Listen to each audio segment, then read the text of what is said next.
Daniel, obviously, we heard a lot from the president squeezed into those 15 minutes that were allotted to him. The White House makes that request to the networks. What did you hear in the president's remarks?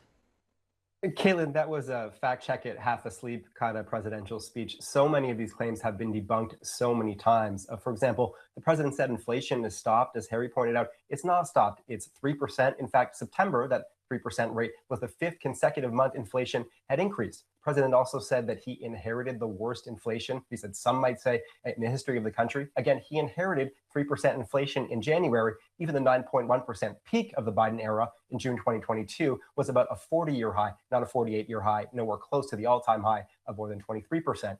He spoke of cutting prescription drug prices by 400 to 600%. Those figures are mathematically impossible. If you cut it by more than 100%, people would get paid to get their medications, which of course is not happening. He said the price of eggs has fallen, which is true, but then he said everything else is falling rapidly. Everything else is not falling rapidly. In fact, even on groceries in particular, far more products have increased in price this term than have decreased.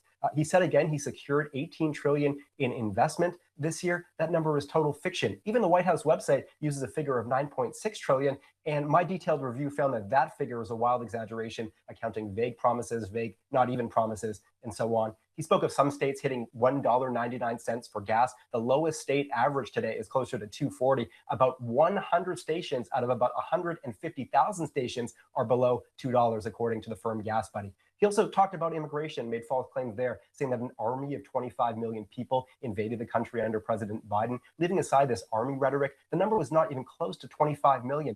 It was under 11 million, and that counts millions of people who were rapidly expelled from the country. Crime was nowhere close to record high under President Biden. He has not settled, President Trump has not settled 8 wars. That list includes various wars, various situations that were not even wars, and some conflicts that have not actually been resolved. I could go on. I don't have time. So visit CNN.com and we'll have a full list later.